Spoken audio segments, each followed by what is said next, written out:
जीवन की सांध्य बेला में पीछे मुड़कर देखती हूँ तो महसूस होता है कि पाने से अधिक खोया ही है। इस खोने के पीछे शायद मेरा अहम, जिद्दीपन, अहंकार ही है।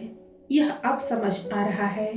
जब तुम बार बार इस ओर इंगित करके मुझे संभलने के लिए कहते थे, तब मुझे बहुत बुरा लगता था। नमस्कार मित्रों, आज आपके लिए कहानी है प्रायश्चित।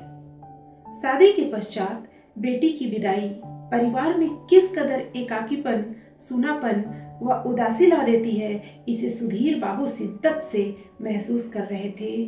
उनकी एकमात्र संतान सुहानी को विदा हुए 7 दिन ही हुए हैं, लेकिन उन्हें लग रहा है पता नहीं कितना लंबा अरसा हो गया सुहानी से मिले हुए। 2-3 दिन तो घर में मेहमान थे, इसलिए अकेलापन महसूस नहीं हुआ। अब जब सब जा चुके हैं तो सुधीर नितांत अकेले रह गए हैं। पिछले वर्ष ही दिल का दौरा पड़ने पर उनकी पत्नी मौत के मुंह में समा गई थी। अचानक हुए हादसे से पिता पुत्री को सहज होने में काफी वक्त लगा था। जब सुहानी की शादी तय हुई तो उसने कहा, पापा इतनी जल्दी क्या है?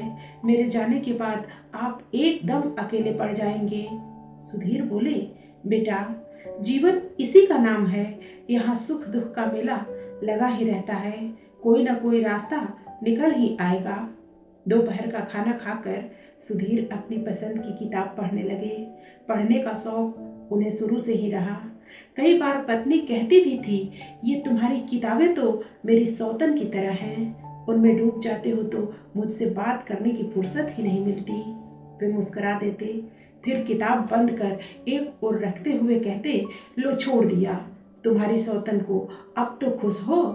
फिर स्वयं ही कह उठते, जब रिटायरमेंट के बाद कुछ काम नहीं होगा, वक्त नहीं कटेगा, तब यही पढ़ने का शौक बहुत काम आएगा, समझी?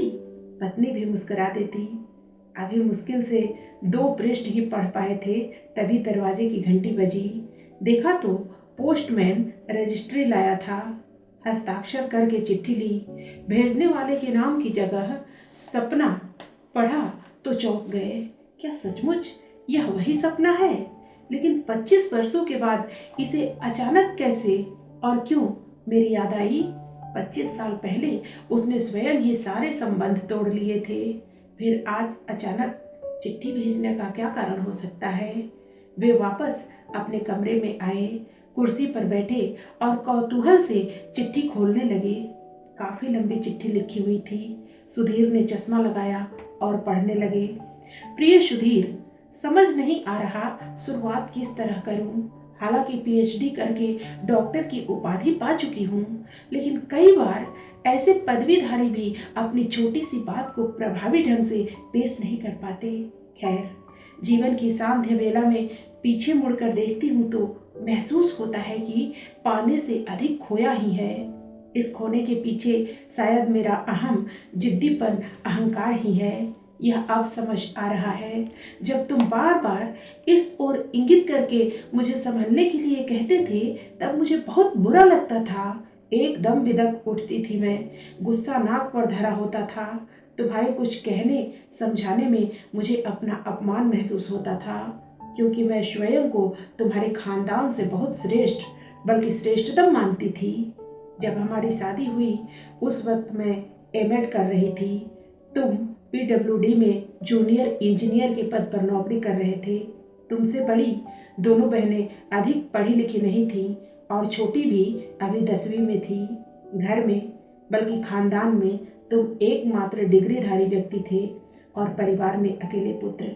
इस कारण तुम्हें बहुत महत्व दिया जाता था। शुरू में मुझे भी अच्छा लगता था जब पूरा परिवार तुम्हें हाथों हाथ लेता था, तुम्हारे आगे पीछे दौड़ता था। लेकिन कुछ समय बाद मुझे महसूस होने लगा कि इतनी पढ़ी लिखी, सुंदर व स्मार्ट होने के बावजूद मुझे वह इज्जत और मान नहीं मिल रहा है जिसकी मुझे अपेक्षा थी। मैं मन ही मन इस बात को लेकर कुढ़ने लगी। फिर बहुत सोच विचार के बाद मैंने निर्णय लिया कि अपनी शिक्षा और काबिलियत के बल पर अपनी अलग पहचान बनाऊंगी। जिद्दी तो मैं बचपन से ही थी। अकेली संतान होने के कारण मेरी हर मांग, हर जिद पूरी कर दी जाती थी। मैंने निश्चय किया और कॉलेज में प्राध्यापिका के पद के लिए आवेदन कर दिया। मेरा चयन हो गया। जब घर में यह बात पता लगी तो सभी ने इसका विरोध किया। सबसे पहले तुमने ही पूछा था। मुझसे पूछे बगैर तुमने आवेदन कैसे कर दिया? इतना बड़ा निर्णय घर के परिवार के सदस्यों की अनुमति के बगैर लेकर तुम क्या सिद्ध करना चाहती हो? मैं भी आवेश में आ गई थी।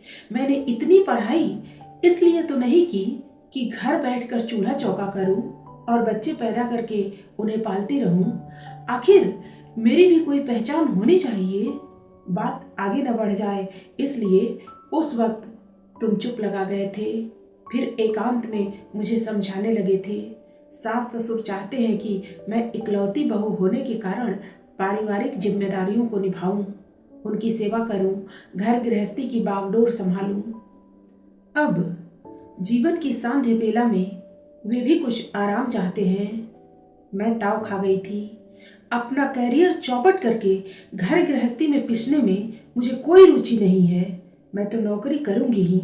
हाँ, जितना बन सकेगा उतना घर के कामों में सहयोग दे दूंगी, बस। इससे अधिक मुझे कुछ नहीं कहना। तुमने फिर भी अपनी ओर से समझाने का प्रयास किया था। अभी कुछ समय रुक जाओ, सब कुछ व्यवस्थित हो जाएगा तो अगले साल इस विषय पर सोचेंगे। शायद तब तक मम्मी डैडी भी इसके लिए तैयार हो जाएं।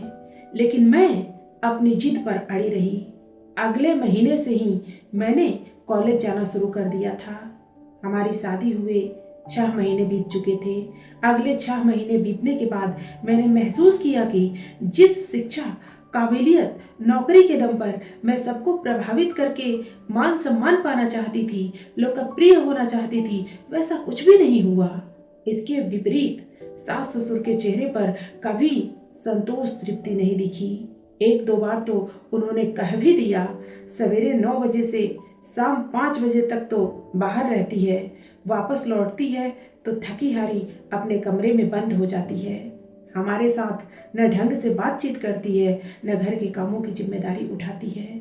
बहू लाकर क्या सुख मिल रहा है हमें? तुम भी चुप लगा गए थे, लेकिन मुझे काफी क्रोध आया था। मैं बोल पड़ी थी, आखिर मुझे भी अपनी जिंदगी अपने ढंग से जीने का अधिकार है। आप लोग बेकार ही छोटी छोटी बातों पर आपत्ति करते हैं। तुमने उस वक्त तो कुछ नहीं कहा, लेकिन रात को अपने कमरे में आते ही आवेश से भर उठे थे। सपना, मम्मी डैडी से इस तरह बोलने से पहले सोच तो लिया होता। शादी का दूसरा नाम ही समझौता है। हर वह लड़की जो माहौल के अनुरूप स्वयं को ढाल लेती है, जीवन में स्वयं भी सुखी रहती है और परिवार को भी खुशियां देती है। आखिर तुम स्वयं को समझती क्या हो और चाहती क्या हो? मैं भी पलटकर बोल उठी थी, मुझे स्वयं को बदलने में कोई रुचि नहीं है। मैं जैसी भी हूँ अच्छी हूँ, मैं ऐसे ही रहूंगी। अगर आपको पसंद नहीं तो मैं अपने घर चली जाती हूँ। तुमने क्रोध से कहा था, अपने मायके का रौब झाड़ना बंद करो।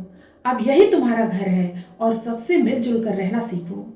लेकिन मैं तो अड़ियल हठी थी ही, तुम्हारी ओर उपेक्षा भरी दृष्टि डालकर मुंह फेर कर सो गई थी। ऐसी घटना हर महीने में 1-2 बार हो जाती थी। 1.5 वर्ष बीत चुका था। तुम्हारे माता पिता चाहते थे घर में एक बच्चा आ जाए तो माहौल खुशनुमा हो जाएगा, लेकिन मैं इसके लिए तैयार नहीं थी। मुझे बच्चे से अधिक अपना करियर बनाने में रुचि थी। अपनी अलग पहचान, छवि बनाना चाहती थी मैं। इस बात पर भी तकरार, मनमुटाव होने लगे थे। मेरा दम घुटने लगा था। एक दिन किसी मुद्दे पर तुम्हारे साथ गर्मा गर्म बहस हो गई थी। कुछ दिन हमारी बातचीत बंद रही। उन्हीं परिस्थितियों के बीच मैंने अलग होने का फैसला ले लिया। दूसरे दिन अपना सारा सामान इकट्ठा कर जब मैंने तुम्हें अपने फैसले के बारे में बताया तो तुमने आखिरी कोशिश करते हुए कहा था, मैंने अच्छी तरह से सोच समझ कर ही फैसला लिया है। जब दिल ही नहीं मिल रहे तो रिश्तों को जबरन ढोने का नाटक क्यों करें? मैं जा रही हूँ, मैं तैस में बोली। तुम्हारे माता पिता को भी मैंने अनदेखा कर दिया और घर से बाहर निकल गई। मायके आने पर मम्मी डैडी ने शुरू में तो हाथों हाथ लिया, लेकिन जब उन्हें वास्तविकता पता लगी तो वे भी जमाने की ऊंच नीच समझाते रहे, मुझे वापस लौटने के लिए मनाते रहे, मगर मैंने तो तुम्हारे साथ न रहने का निर्णय कर लिया था। मामूली सी औपचारिकताओं के बाद हमारा तलाक हो गया। अब मैं एकदम स्वतंत्र होकर कॉलेज में अध्यापन की नौकरी करने लगी थी। जिस प्रकार आजाद, स्वच्छंद, मनमर्जी से जीवन जीना चाहती थी, अब उसी प्रकार जी रही थी। मम्मी डैडी ने न पहले कभी मुझ पर प्रतिबंध लगाए थे, न वे अब लगा रहे थे। सहजता से जीवन की गाड़ी चल रही थी। 2 वर्ष बीत गए। इस बीच किसी संबंधी से पता लगा कि तुम्हारी दूसरी शादी हो गई है और एक बेटी भी पैदा हो गई है। क्षण भर के लिए मन में कुछ चुभन, कुछ खोने जैसा एहसास हुआ था, लेकिन मैंने फौरन उसे निकाल फेंका था। इधर मम्मी डैडी मेरी शादी के लिए चिंतित होने लगे थे। उन्होंने इस दिशा में प्रयास तेज कर दिए, लेकिन मुझ पर लगे तलाकशुदा के लेबल के कारण कई अच्छे रिश्तों के मुझ तक पहुंचने के द्वार बंद हो जाते थे। 5 वर्ष इसी तरह बीत गए। मम्मी डैडी मेरे कारण बेहद तनाव में रहने लगे थे। कॉलेज में जब मेरी कोई सहकर्मी अपने पति बच्चों के बारे में बात करती तो मेरे मन में कसक उठने लगता शायद मैंने तुमसे अलग होकर गलत कदम उठा लिया। फिर पता नहीं कैसे कॉलेज के वरिष्ठ प्राध्यापक कमलाकांत से हुई मुलाकात धीरे धीरे आत्मीयता में बदलने लगी। साल भर हमने एक दूसरे को अच्छी तरह परखने के पश्चात शादी करने का निर्णय ले लिया। अब की बार मैंने मन बना लिया था कि थोड़े बहुत समझौते करने पड़े तो कर लूंगी। अपनी जिद व अहम के चलते एक बार तो बसा बसाया घर तोड़ दिया था, दोबारा ऐसा नहीं करूंगी। शादी के 1 सप्ताह रह गया था। कमलाकांत किसी सेमिनार के सिलसिले में 2 दिन के लिए शहर से बाहर गए थे। वापस लौटते वक्त उनकी कार दुर्घटनाग्रस्त हो गई और घटना स्थल पर ही उनकी मौत हो गई। समाचार सुनकर मेरी हालत पागलों की तरह हो गई। अब सब कुछ खत्म हो चुका था। इस सदमे से उबरने में लंबा वक्त लगा था। मैंने निर्णय कर लिया कि अब जिंदगी अकेली ही काटूंगी। पहले शादी करके मैंने स्वयं अपनी जिंदगी को उजाड़ने के रास्ते पर डाला। दूसरी बार नियति ने खुशियां देने से पहले ही छीन ली। मेरी स्थिति से मम्मी डैडी को बेहद मानसिक तनाव रहने लगा था। 5 वर्ष के भीतर ही पहले डैडी फिर मम्मी दोनों का निधन हो गया था। अब मैं नितांत अकेली रह गई थी और भीतर से टूट चुकी थी। अपने व्यवहार पर अब पछतावा होता था, लेकिन उससे क्या होना था। कहते हैं ना, समय ही जख्मों को भरने की दवा है। धीरे धीरे मैंने भी जीवन के साथ समझौता कर लिया। फिर समय कटने व्यस्त रहने के लिए 2-3 सामाजिक संस्थाओं से जुड़ गई। साथ ही पीएचडी की तैयारी भी शुरू कर दी। जीवन फिर से सहज होने लगा था। 10 वर्ष बीतने के बाद कॉलेज में मुझे प्रिंसिपल के पद पर नियुक्ति मिल गई। इस बीच 2-4 बार लोगों से तुम्हारे बारे में खबरें मिलती रही कि तुम्हारी पत्नी को दिल का दौरा पड़ा, कुछ दिन अस्पताल में रही थी। तुम्हारी बेटी भी काफी बड़ी हो गई है, कॉलेज में पढ़ती है आदि। मन के कोने से आवाज आई थी, एक बार अस्पताल जाकर तुम्हारी पत्नी की तबीयत पूछ आऊं। मगर तुरंत ही दिमाग ने चेताया, इतने वर्षों तक कोई संबंध न होने पर और पहले किए दुर्व्यवहार के कारण पता नहीं तुम्हारी क्या प्रतिक्रिया हो। तुमने अपनी पत्नी को मेरे बारे में न जाने कैसी जानकारी दी होगी। कहीं अपमानित होकर वापस न लौटना पड़े, इसलिए मन की आवाज को वहीं दबा दिया। अगले वर्ष ही मुझे पता चला कि तुम्हारी पत्नी का देहांत हो गया है। उस समय भी मन ने बहुत उकसाया था। इंसानियत के नाते दुख संवेदना प्रकट करने मुझे जाना चाहिए, लेकिन दिमाग की चेतावनी के कारण फिर खामोशी से विचारों को झटक दिया। साल भर और बीत गया। इस बीच अभी पता लगा कि तुम्हारी बेटी की शादी तय हो गई है। अगले 15 दिनों में शादी हो जाएगी और वह ससुराल चली जाएगी। उसके बाद तुम नितांत अकेले रह जाओगे और इस अकेलेपन की पीड़ा मुझसे बेहतर कौन जानेगा।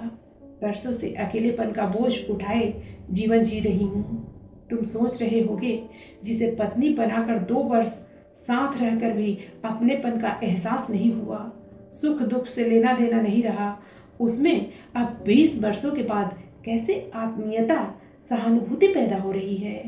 मैं मानती हूँ अपने अहंग तथा नादानी के कारण मैंने तुमसे रिश्ता तोड़ लिया, लेकिन कुछ वर्षों बाद पछतावा भी होने लगा था, पर तब कुछ नहीं हो सकता था। अब जब तुम भी अकेले रह गए हो तो अपनी गलती का प्रायश्चित करने का मौका समझकर तुमसे कुछ कहना चाहती हूँ। मैं मानती हूँ कि तुम पर मेरा कोई अधिकार नहीं, लेकिन इंसानियत के नाते, प्रायश्चित के नाते तुम्हारे सामने प्रस्ताव रख रही हूँ। क्या हम दोनों जीवन की सांध्य बेला में दोबारा मिलकर नहीं रह सकते? मैं अपनी गलतियों की माफी तो मांग ही चुकी हूँ।